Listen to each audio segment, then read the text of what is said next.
spirit of the spirit. The spirit of the spirit, Bill. Right.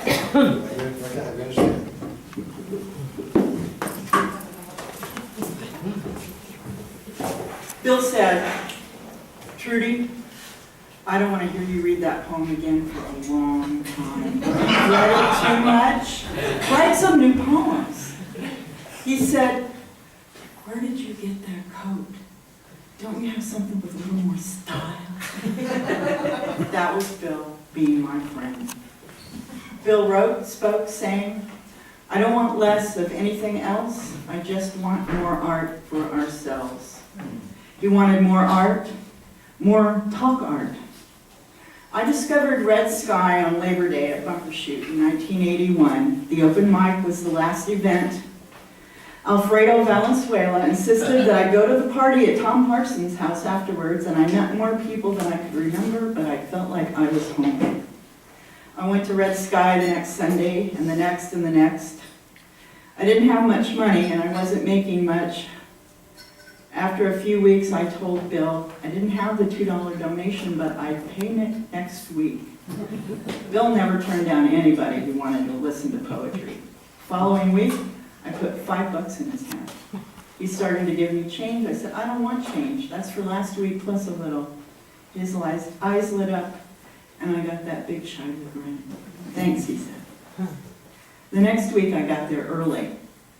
Bill was setting up one of those enormous coffee pots that makes about 30 cups of coffee and takes an hour to perk. Yeah. I can still remember hearing the soft gurgling noises in the background during the readings, the comforting sounds assuring us there would be hot coffee during the break. I asked, what can I do to help? I expected him to tell me to sweep up the discarded bingo sheets that littered the floor, arrange the chairs, help with the coffee. Nope. Bill picks up a bag and he pulls out a bunch of carrots that he bought in the farmer's market. He got about 2 feet of greens on them and they smell like dirt. He said, here, cut these up. And hands me his pocket knife. I made carrot sticks. Bill wrote, spoke, sang, I don't want less of anything else. I just want more art for ourselves. He wanted more art. He wanted to talk about art. With Red Sky, if you volunteered to do one thing, you got asked to do something else.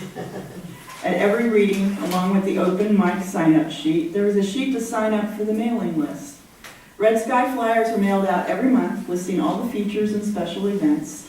Mailing meant mailing parties. Drink beer, fold flyers, talk. A group of us were sitting on the floor of Bill's apartment, not far from the GE Frigidaire. A case of beer nearby, a stack of flyers next to Dawn, and another stack of papers next to Bill. What's that? I said. He handed me one. Sky views, he said. I want to start a conversation. More, más cerveza, más arte, más sud in Mexico.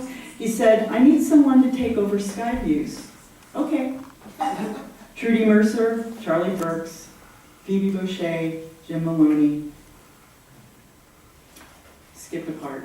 That's what I get for not doing this. More art, more talking about art, more. Bill Shively, Stephen Thomas, Elliot Bronstein, Joe Kepler, talking about doing and doing. More, más cerveza, más arte, más sud in Mexico. I need someone to take over Sky Views. Okay, I said. Trudy Mercer, Charlie Burks, Phoebe Boucher, and Jim Maloney. I asked about the trip. He said, did you read the poems? Yeah, that was the trip. This morning, for only 900 pesos, I bought 4 oranges, a tomato, an onion, a potato, a liter of cooking oil, 3 eggs, 12 tortillas, 2 carrots, a dozen containers of apple juice, a candle, and a can of condensed milk for the cat.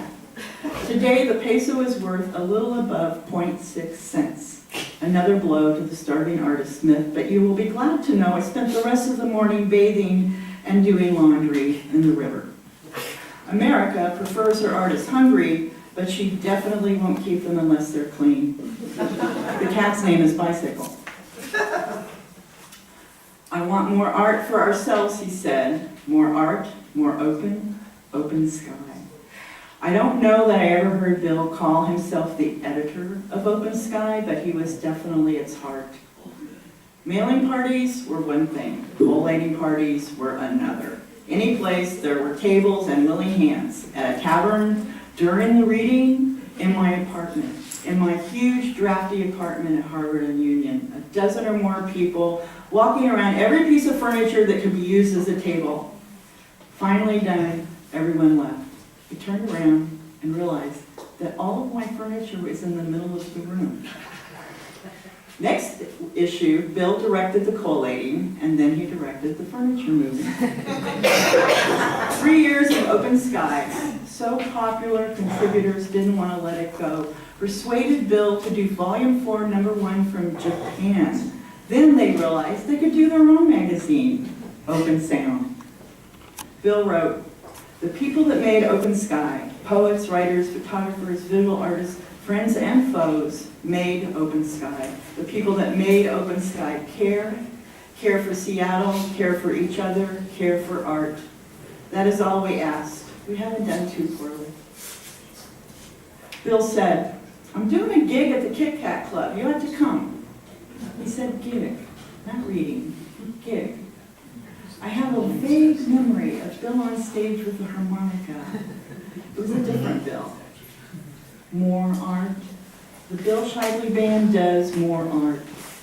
The Bill Shively Band does Ignorance is Strength at 45th Street Books. Of all the events that I have emceed, all I have attended, this was my favorite, and all I can remember is the tremendous joy I felt. He had a way of doing that. More art. He wanted more art from everyone.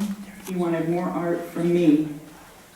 I said, "I'm mad. I've got stuff to say and no place to say it." Bill said, "Why don't you start a magazine?" I said, "I've got a piece I've been working on. Can you give me something?" Bill wrote, "Jax, if you could leave the typer for just another day or two, I have one more piece I want to do, a thing we'll call Red Lines. I sure appreciate it. Red Lines, High Revs, Danger Zone. The collective, by which we mean the Red Sky Poetry Theater, is not collecting. You've heard often enough how Red Sky needs money. I don't want to write about that. What are you going to do? Give us money if you got it? Great. But protect your investment for land's sakes. Attend meetings and readings. Give the board of directors a piece of your mind. Give them some shit. Got no dough? Don't let that stop you. You want the mailings to continue? Do something about it. You want afternoon readings? Help make it happen. Think if you select readers receive what little grant ops come Red Sky's way? Investigate your opportunities. You think the Red Sky engine has dropped to a rough flow idle? Kick in the jam, sugar." That was Bill being our friend. The first issue of Red Lines was a single sheet of paper mailed out Skyview style with the monthly calendar. Bill's words with my visual poem. What it felt like a door slammed in my face, Bill helped me see was really an open door. A door to more art, more talk art, more talking about art, and it was just the first door that Red Lines opened. Somehow, between getting mad and creating poetry, I became a publisher. Bill appeared in all 9 issues of Red Lines, even wrote to bug me about setting up deadlines. He wrote me letters on the back of poems, poems on the back of letters. "Trudy, if I am writing a letter to you, I must be on a train or something. Burping potato chips, if you must know. The chatter of the carload, an impenetrable fog of word. Switching off oil cars at Nijo Station, a gray day, boredom. Sleep and not enough coffee. Wet roof tiles like a valley of nickels. If I work on compiling a manuscript, where should I send it?" Bill's desire, his demand, his craving for more art had taken him to Kyoto, Japan. A couple of years, dozens of letters, 9 issues of Red Lines, 2 chapbooks, a collaboration, a friendship that spanned oceans, years. He wrote, "The word for heart is in the word for mind, spirit us away. The word for temple is in the word for poet, spirit us away. So Bill, I got just one more thing to say. When I get up there, save me a spot on the open mic. I'm going to write some new poems.